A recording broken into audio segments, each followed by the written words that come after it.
ಏನು ಹೆಸರು ಕೆಡ್ಸ್ಕೊಬಿಟ್ಟಿದ್ರು ಅದಕ್ಕೆ ಸಿದ್ದರಾಮಯ್ಯನವ್ರ ಹೆಸರು ಕೆಡಿಸ್ಕೊಂಡು 2018 ಸೋತಿದ್ದ.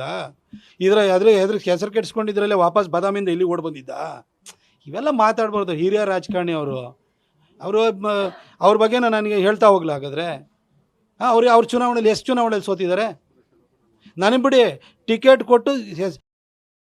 ಕೊಟ್ಟಾದ್ಮೇಲೆ ಗೆಲ್ತೀನ ಸೋಲ್ತೀನ ಅದ್ರ ಮೇಲೆ ನಿಂತಾಗುತ್ತೆ. ಒಬ್ಬ ಮನುಷ್ಯನ ಗೆಲುವು ಸೋಲಿದೆಯಲ್ಲ ಅವನ ಬಗ್ಗೆ ಜನ ಏನು ಅಭಿಪ್ರಾಯ ಇಟ್ಕೊಂಡಿದ್ದಾರೆ ಅಂತ ಹೇಳ್ಬಿಟ್ಟು ತೋರಿಸುತ್ತೆ. ಸಿದ್ದರಾಮಯ್ಯ ಜೀವನದಲ್ಲಿ ಎಷ್ಟು ಸರಿ ಸೋತಾರೆ? MP ಎಲೆಕ್ಷನ್ ಸೋತಾರೆ, MLA ಎಲೆಕ್ಷನಲ್ಲಿ ಸೋತಾರೆ, ಎಷ್ಟು ಎಲೆಕ್ಷನಲ್ಲಿ ಸೋತಿಲ್ಲ. ಸುಮ್ಮನೆ ಈ ಥರ ಮಾತಾಡಬಾರ್ದು. ಅವರು ಹಿರಿಯ ನಾಯಕರಿದ್ದಾರೆ, ಅವರಿಗೂ ನಮಗೂ ಸೈದ್ಧಾಂತಿಕ ವಿರೋಧಗಳ ಹೊರತಾಗಿ ಸಿದ್ದರಾಮಯ್ಯನವ್ರ ಬಗ್ಗೆನೂ ಕೂಡ ನಂಗೆ ಅಪಾರವಾದಂಥ ಗೌರವ ಇದೆ, ಅವ್ರ ಬಗ್ಗೆನೂ ಪ್ರೀತಿ ಇದೆ.